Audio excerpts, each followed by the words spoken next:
Good day mga kataba, another rest day, another opportunity na naman. Paano nga ba ako naging tricycle driver? Tara, pag-usapan natin yan. At ikikwento ko kung paano ako napunta dito. Nag-start nga pala to nung nakabili ako ng second hand na tricycle. Bale, ang totoong plano talaga namin ni Mrs. is bumili kami ng e-bike. So, naging disagree naman ako kasi sabi niya sa akin, hindi siya marunong mag-drive at natatakot siyang gumamit ng e-bike sa may kalsada dahil kulang siya sa experience. Siyempre, nagsuggest naman ako na sabi ko, tricycle na lang kaya ang bilhin natin. At least, ayun, mapapatagal ang maintenance nun kaysa sa e-bike na alam ko sa sarili ko at nakikita ko sa mga nakabiling mga kapitbahay namin na yung e-bike nila isang taon lang ay parang bulok na. At biglang pumasok nga na mayroong nagbenta sa akin na katrabaho ko. Bali, meron siyang alam na may nagbebenta ng tricycle doon sa may poblasyon sa may Muntinlupa at nabili ko nga tong unit na to. Bali, yung unit na to is nung una ay makikita nyo is ang dami ko na rin binago rito at minintain ko talaga. Nag-rewire ako rito. Bali, maraming na rin sira. Hindi ko na rin sasabihin kung magkano ko nabili tong motor na to. Pero garantisado ko talaga na marami siyang aayusin. Pero okay naman. Alam ko naman sa sarili ko na kayang-kaya kong i-repair lahat ito. At after ng konting makeover na ginawa ko sa tricycle ko, agad na nga namin nagamit ni Mrs. na private ang motor na to. Pang sundo, pang hatid sa school ng anak ko at syempre sa mga personal na pinupuntahan namin. At habang binabiyahe ko to sa mga kalsada dito sa may Alabang, merong mga pumapara sa akin. At doon ako nagkaroon ng idea na parang masarap din magsakay at kumuha ng pasahero. Pero syempre, ang rehistro kasi ng motor ko is private with sidecar. So kung kukunin ko sila, bawal yon kasi magiging kolorum ako. So doon ko naisip na bigyan ng prangkisa tong tricycle na to. Para sa kaalaman ng lahat, dito po sa Muntinlupa ay mahirap na rin kumuha ng prangkisa ng tricycle. Dahil puno na rin yung slot sa mga grupo ng TODA rito sa Muntinlupa, lalong-lalo na sa Alabang. So awa ng Diyos, meron sa akin nagbenta ng prangkisa.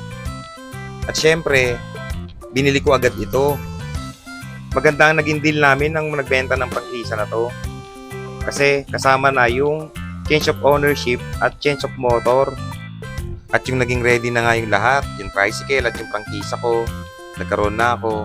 Dahil updated lahat ito ng 2025 hanggang 2026, agad na nga po akong bimahe. Bali, ang ruta ko nga po pala is Alabang. Sa Alabang, around Alabang nyo lang po ako makikita. So, masarap din sa pakiramdam na dumiligal tayo pagdating sa kung anong bagay ang gustuhin natin. Dahil naisip ko ang gusto ko rin bimahe, syempre, dun ako sa legal.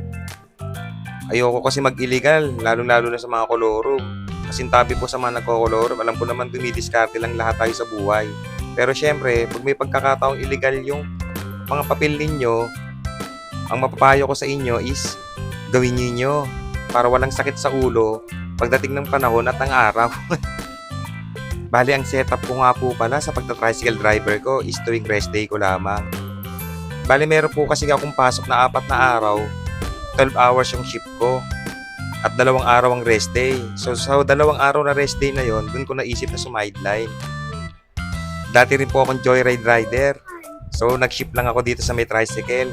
Ang pinagkaiba lamang ng dalawa is syempre dito sa tricycle mamumuhunan ka sa una. Syempre medyo malaking halaga rin ang gagastusin mo bago ka makapag-drive dito. Pero worth it naman. Kahit papano kikita naman talaga ka. Kasi lalong-lalo na kapag sa'yo yung tricycle. So, dun nga po pala sa setup ko, kapag rest day ko, ako yung bumabiyahe ng tricycle na to. At sa 4 na araw na may pasok ako, bali may karelyebo ko rito. Bali yung tropa ko. Siya yung bumabiyahe nito sa 4 na araw, bali nagbaboundary lang siya. At dito na nga po, nagsimula ang journey ni Nonoy Taba sa pagiging isang tricycle driver. Masarap din sa pakiramdam na magkaroon ka ng sariling tricycle, lalo na may prangkisa. Dahil hindi ka matatakot na lumabas at laging nasa kalsada basta updated lamang ang mga legal papers natin.